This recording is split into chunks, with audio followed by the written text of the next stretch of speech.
Assalamualaikum warahmatullahi wabarakatuh Sobat Winners. Kita tanggapi lagi satu buah komentar. Ini terkait dengan perhutang-hutangan dan ketidakjujuran. Di video sebelumnya saya membahas mengenai jujurlah, karena apa? Jujur itu produknya Allah, bohong itu produknya setan. Kalau jenengan cita-citanya diberkahi sama Allah, dirahmati sama Allah, pakailah produknya Allah, yaitu jujur. Apapun itu nggak boleh pakai kata tapi. Karena apa? Itu perintah Allah, jujur itu perintah Allah, bohong itu perintahnya setan. Tapi kemudian beliau ini ada kata tapinya ya. Belum bisa nih kalau kayak begini ya. Maka kita edukasi dulu. Semoga hidayah masuk di hati beliau. Karena hidayah itu wilayahnya Allah. Kita cuma berusaha untuk menasehati aja ya. Umi, kalau suaminya juga nggak jujur gimana? Rumah tangga udah 13 tahun nggak pernah tahu gaji suami. Cuma dikasih 800.000 per bulan. Gimana saya nggak utang Umi? Pertama gini Mbak ya. Nggak ada yang salah dengan utang ya. Utang itu nggak salah. Yang salah adalah kalau utang riba. Sama yang salah adalah kalau utang tanpa pengetahuan suami. Pasti jenengan akan membela diri, mencari alasan untuk membenarkan tindakan bohongnya jenengan. Apapun itu, walaupun jenengan punya 1000 alasan, tidak dibenarkan. Apalagi jenengan rumah tangga. Rumah tangga itu suami istri. Rumah tangga itu yang bikin langgeng apa sih? Komunikasi ya. Kalau hanya cinta itu bertahan paling 1 tahun 2 tahun ya. Cinta itu bisa pudar. Tapi yang membuat rumah tangga itu kemudian bertahan sampai puluhan tahun, sampai kakek-kakek, nenek-nenek itu karena apa? Karena komunikasi ya. Maka penting banget. Nah, komunikasi di dalamnya itu ya ada kejujuran tadi itu. Kalau jenengan membalas kezaliman dengan kezaliman, nggak akan ada berkahnya dalam rumah tanggamu.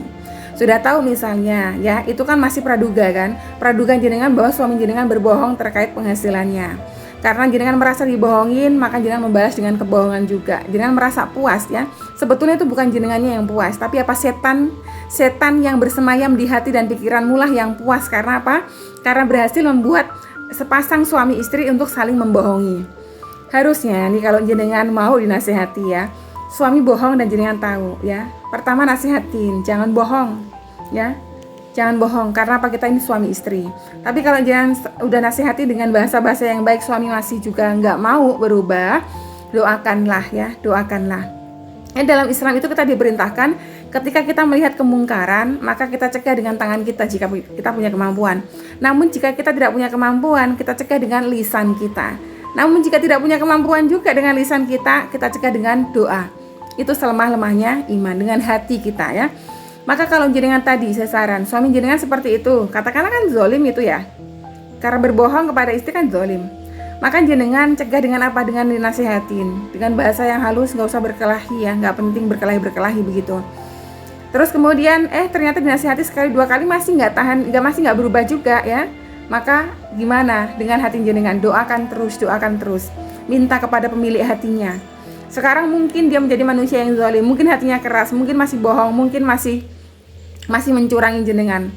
Tapi bukan gak mungkin suatu saat Allah kasih dia hidayah, dia berubah menjadi laki-laki yang bertanggung jawab. Dia berubah menjadi laki-laki yang soleh. Dia berubah menjadi laki-laki yang baik. Maka minta terus kepada Robnya. Robnya lah yang menggenggam hatinya. Hatinya mau dijadikan lembut, mau dijadikan kasar, Allah yang bisa merubah. Maka minta terus kepada Allah. Jangan justru jenengan membalasnya dengan berdusta baru. Gak ada keberkahan ya. Rumah tangganya seperti itu gak diberkahi, gak dirahmati. Jadinya apa? Nggak ada kebahagiaan. Jadinya apa? Bermusuh-musuhan dalam hatinya terus-terusan. Jadi nggak berkah kalau kayak gitu. Apalagi udah 13 tahun jenengan ngalamin kayak begitu. Mau sampai kapan?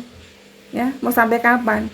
Kalau jenengan berdua dikasih umur panjang sampai 30-40 tahun ke depan aja, jenengan akan menjalani kehidupan itu berdua.